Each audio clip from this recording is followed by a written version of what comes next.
Begin.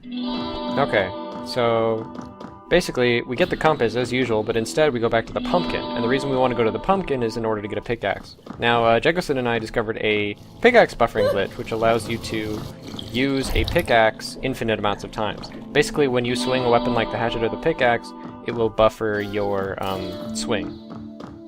And you can actually use it infinite times if you switch to another weapon while swinging. Alright, so he is running around the red book first, as the red book gives him a lot of pain. Right, he's on to part 2 of the red area. Now, of course, the statues kill him a lot, and in this kind of run, it doesn't really matter which books you do in order.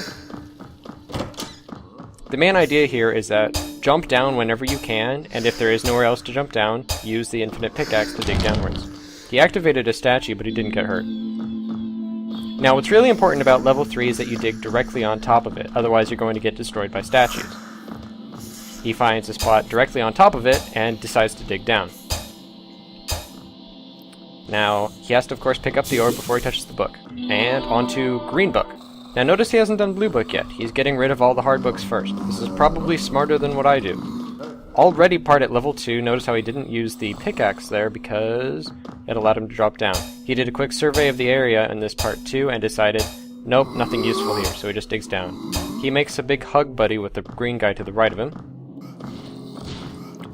Now again with the third one, he got hurt, but he's fine. The third one is just like a big stronghold. You just kind of need to dig into it. It's easier if you approach it from above, which is what he does. So he digs a little bit into the wall for safety, and then digs right into the stronghold. Boom.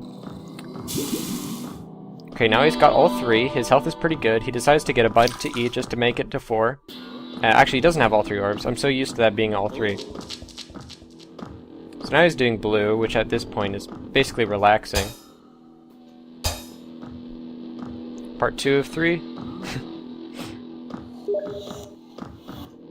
Probably hear some Steam messages in the video. That's probably me spamming him that I beat him. Part 3 of the blue. Again, part 3 of the blue, there's a huge room. It's like 2x2 or something. Again, it's easier to go at it directly above, but honestly, you don't need to. He gets a fountain and gets directly above it. It really doesn't get much better than that. Now he has all 3 orbs, and he's going for the library. Good orb placement. The problem with the library is that the pickaxe really only helps so much here, because what really matters is that you're climbing up, not going down. So you're at mercy to the RNG generation of the stairs in the environment. Fortunately, he seems to be finding a lot of these rooms, and he's doing the super jumps very well. Part 2 of the library.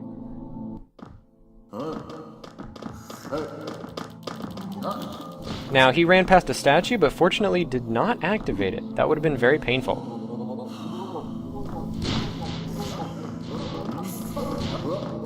Fortunately, he notices that the room he is in had a ladder in it. Now, he should be able to just dig to his destination or go around, depending on how the random world generation is. Yeah, so he's found a corner, so he needs to dig into the world in order to get to the next room. This is the only time the pickaxe is actually useful in the library. Final room, fortunately this one is too high, so it's easier to find, but you still need to be a single layer up. Now he's jumping up 2 layers, so he's going to actually have to jump down and take some fall damage. Or get lucky like me and hit the rafters. Okay, so he took 1 fall damage. He's getting a little unlucky with the super jumps here, which is probably why I beat him. Unfortunate. However, he finally does get it. There he goes. And 343. Very good run.